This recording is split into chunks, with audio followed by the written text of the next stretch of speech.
you very much. And tremendous amount of respect for your passion and your patience.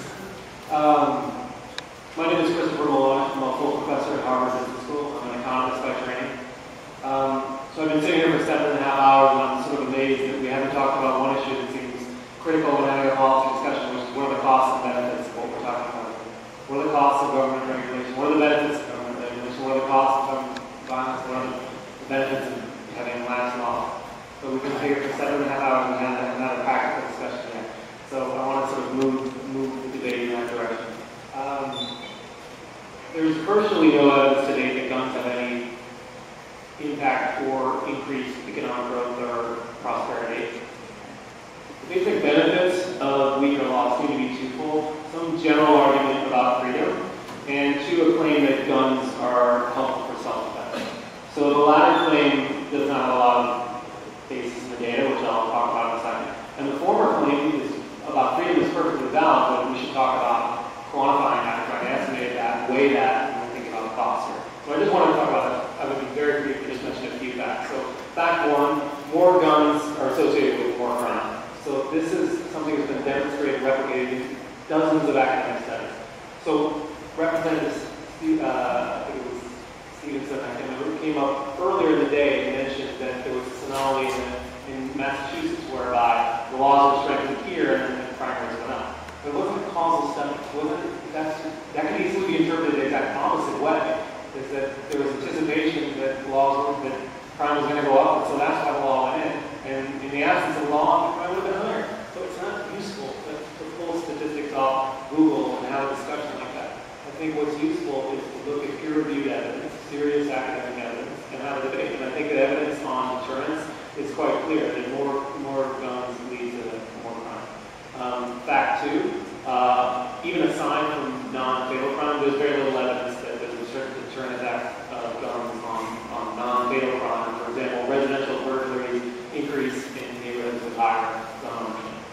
And then fact three, I think something that was alluded to earlier, is this notion of weaker states imposing costs on states that have stronger laws. And so you see that in the data. You see guns flowing from states that have weaker laws to states like Massachusetts that have stronger laws, which just emphasizes the need for stronger regulations at both the state and federal law. So all of this is just to say that I think these facts just illustrate an obvious point that the costs of gun violence are huge.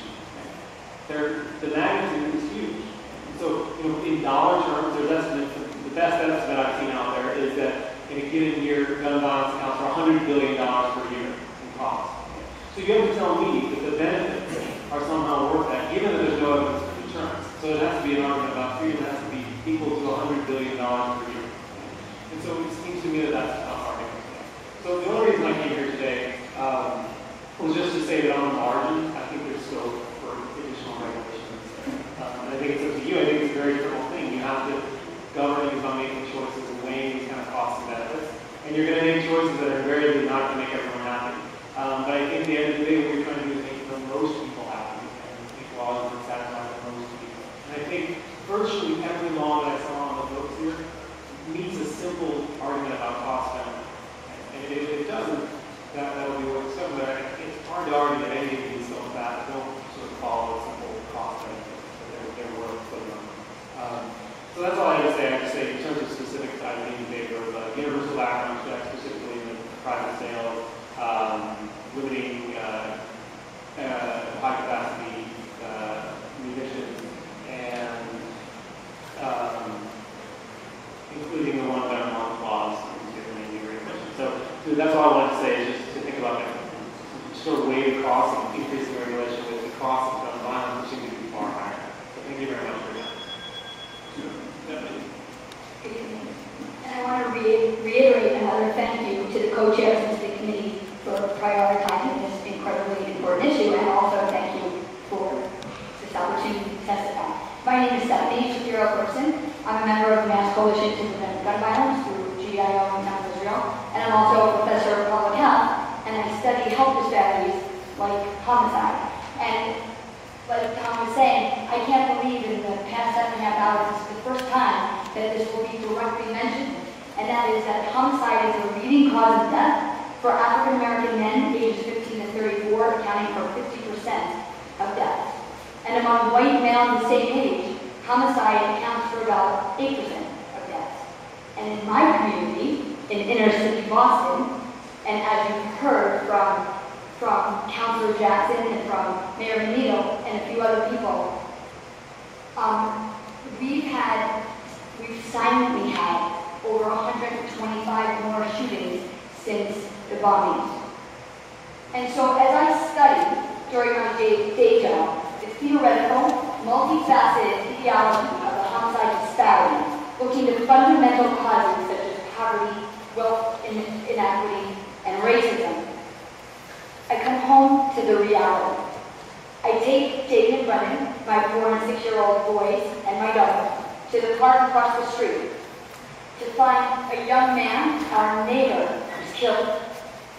Then we go across the street to the park, to the Blackstone Community Center.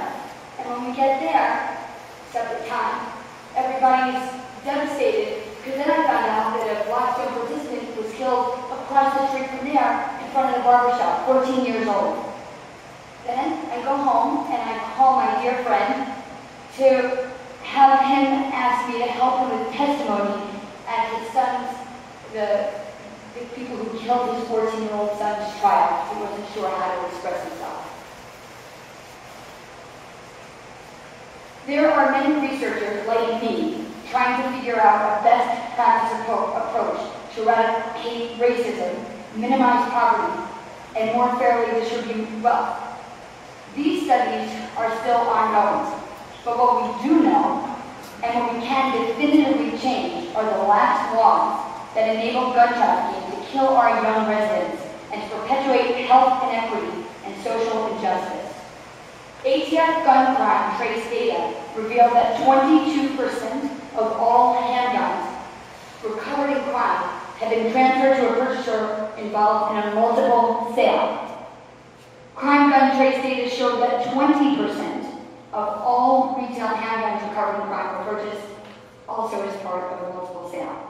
I'm therefore passionately and respectfully asking you to, at a minimum, include in any legislation put forward by the committee serious measures to address gun trafficking, the primary source of crime guns in Massachusetts, including appropriate penalties for failure to report lost and stolen guns and illegal trafficking firearms, as well as limit purchases to one gun at once.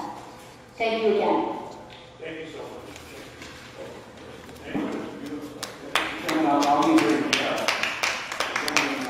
Thank you both for being here. You mentioned being an economist. I know you're a graduate degree in economics too. Whenever we put together a cost-benefit analysis, we create assumptions. And so my direct question to you is when you said that you do cost-benefit analysis and you're basing it on $100 billion. And your assumption, did you interview anyone from Iraq, what do you have, Syria, Cuba, or Germany, where the gentleman in the back, the doctor, came from, to put a price on liberty?